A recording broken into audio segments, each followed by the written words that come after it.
हमले के बाद दिल्ली की मुख्यमंत्री रेखा गुप्ता की सुरक्षा बढ़ा दी गई है। उनकी Z+ सुरक्षा और सख्त कर दी गई है। उनको Z+ सिक्योरिटी पहले से मिली थी, लेकिन इसे और सख्त किया गया है। अब CRPF के जवान भी तैनात किए गए हैं। जब मुख्यमंत्री जनसुनवाई करेंगी या जनता के बीच होंगी, तब कमांडोज तैनात होंगे जो बुलेट प्रूफ जैकेट के साथ वहां पर मौजूद रहेंगे। हालांकि अभी तक पूरी तस्वीर आनी है। जितेंद्र बहादुर सिंह हमारे सहयोगी इसी खबर पर हमारे साथ जुड़ रहे हैं। जितेंद्र, सुरक्षा बढ़ाई गई है, हालांकि पहले भी उनको Z+ सिक्योरिटी दी गई थी, लेकिन अब CRPF के जवान भी तैनात रहेंगे। जन सुनवाई एक ऐसी घड़ी रहती है जब आपका सीधा संपर्क आपके सामने जो भी आता है उससे होता है। ऐसे में बीते दिन की घटना ने सबको चौंका दिया था। क्या कुछ किया जा रहा है?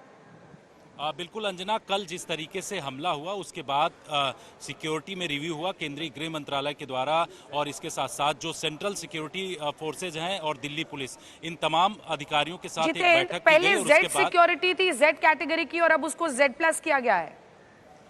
Z कैटेगरी की सिक्योरिटी रहेगी इनकी, क्योंकि दिल्ली पुलिस की सुरक्षा पहले Z कैटेगरी की दी गई थी। अब इसके साथ साथ Z कैटेगरी की सिक्योरिटी रहेगी इनकी, और उसमें CRPF के जवानों को, यानी कि अर्धसैनिक बलों को तैनात किया जा रहा है। दिल्ली पुलिस के जो जवान तैनात रहते थे सुरक्षा में, उनको वहां से हटाया जाएगा धीरे धीरे करके। अब CRPF के जवान पूरी तरीके से सुरक्षा देंगे। और सबसे बड़ी बात यह है कि 38 कमांडोज जो CRPF के होंगे, उनको इस Z कैटेगरी सिक्योरिटी में इनको रखा जाएगा। साथ ही अगर कहीं कोई प्रोग्राम है तो उसके लिए एडवांस सिक्योरिटी लाइजन, यानी कि पहले से ही सिक्योरिटी से जुड़े हुए जो अधिकारी हैं उस लोकेशन पर पहुंचेंगे और वहां पर पूरी जानकारी और छानबीन करेंगे। उसके बाद जो VIP यानी जो प्रोटेक्टी है वो वहां पर पहुंचेगा। इस तरीके की जानकारी केंद्रीय गृह मंत्रालय के सूत्रों के हवाले से मिल रही है। और सबसे बड़ी बात यह है कि कल की घटना के बाद केंद्रीय गृह मंत्रालय में एक बड़ी बैठक किया गया था, और उस बैठक में दिल्ली पुलिस के अधिकारी उस सुरक्षा चूक को लेकर के कि आखिर कैसे ये व्यक्ति वहां तक पहुंचा,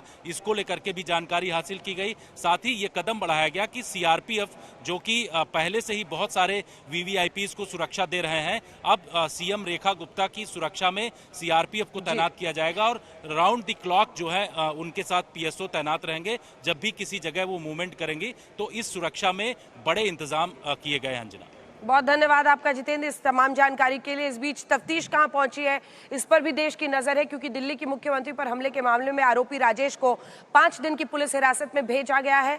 उसे आधी रात को ड्यूटी मेट्रोपॉलिटन मजिस्ट्रेट के सामने पेश किया गया था। दिल्ली पुलिस आरोपी राजेश खिमजी सकरिया को राजकोट ले जा सकती है, क्राइम सीन रिक्रिएट कर सकती है, क्योंकि ये मामला बहुत गंभीर हो गया जब ये CCTV फुटेज आया जहां पर उनके शालीमार बाग वाले घर के बाहर इस शख्स ने रेकी की थी। और सवाल यही है कि आखिर रेखा गुप्ता का दुश्मन कौन, आखिर क्यों ये साजिश रची गई, आखिर इतने मेटिकुलस प्लानिंग के साथ रेकी करने के बाद ये शख्स जनसुनवाई के पर्ची लेता है, जनसुनवाई के लिए जाता है और उसके बाद सीधा हमला कर देता है मुख्यमंत्री रेखा गुप्ता पर। सवाल अब भी बना हुआ है। और अमित भारद्वाज हमारे सहयोगी इसी खबर पर हमारे साथ CM आवाज से जुड़ रहे हैं। अमित, क्या पता चला है, आखिर इस शख्स ने ऐसा क्यों कहा, क्यों किया, तफ्तीश कहां तक पहुंची है?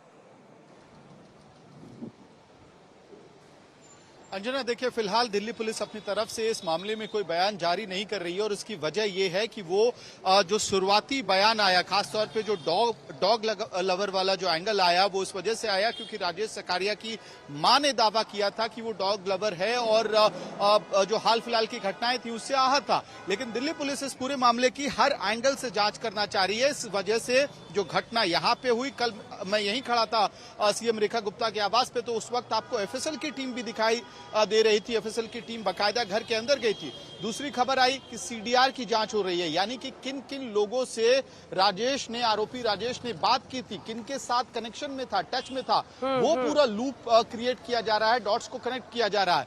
किसने क्या उसको किसी ने रिसोर्सेज अवेलेबल कराए, क्या कोई और मोटिव था, ये सारे एंगल्स एक्सप्लोर किए जा रहे हैं इस वक्त। अंजना, बहुत धन्यवाद आपका अमित इस तमाम जानकारी के लिए। CM आवाज से आप हमारे सहयोगी अमित भारद्वाज को सुन रहे थे।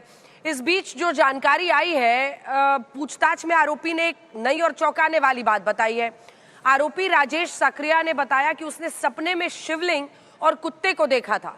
उस सपने के बाद उसे लगा कि भगवान शिव ने उसे कुत्ते की भलाई के लिए चुना है।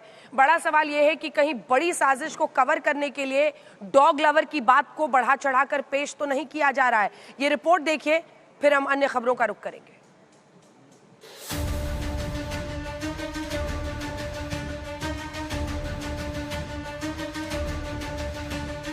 साजिश करके मुख्यमंत्री जी को जमीन पर गिराकर मारने का प्रयास किया गया है। कोई पॉलिटिकल कॉन्स्पिरेसी है या क्या मामला है, ये अभी कहना ठीक नहीं है। वो कुत्तों के प्रति तो उसका बहुत अच्छा लगा था, वो उसे रोज दूध पिलाते थे।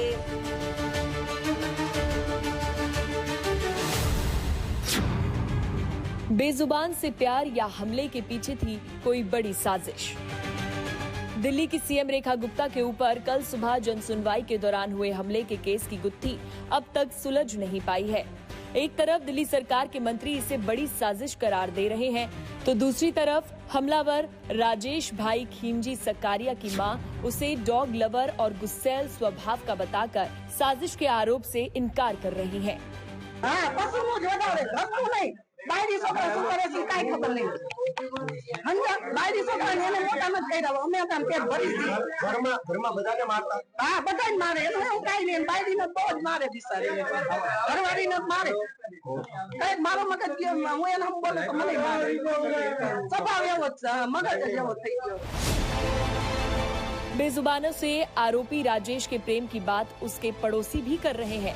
आज तक संवाददाता जब राजकोट में राजेश के घर पहुंचे तो घर पर पॉलिथीन में रोटियां पड़ी मिली। लोगों का कहना है कि राजेश रोजाना इसी तरह आसपास से रोटियां जमा कर आवारा कुत्तों और गायों को खिलाते थे। रोटी लेके इधर रखता था, सब कुत्ता को खिलाता था। बहुत राजेश भाई अच्छा आदमी था। वो पड़ोसी भी उनको यहाँ पर रोटी दे जाते होंगे अपने घरों से। शेरे वाला लोग इधर रोटी दे जाता था। हाँ, उन कुत्तों को खिला के नहीं। इस बीच पुलिस पूछताछ में एक अहम जानकारी सामने आई है।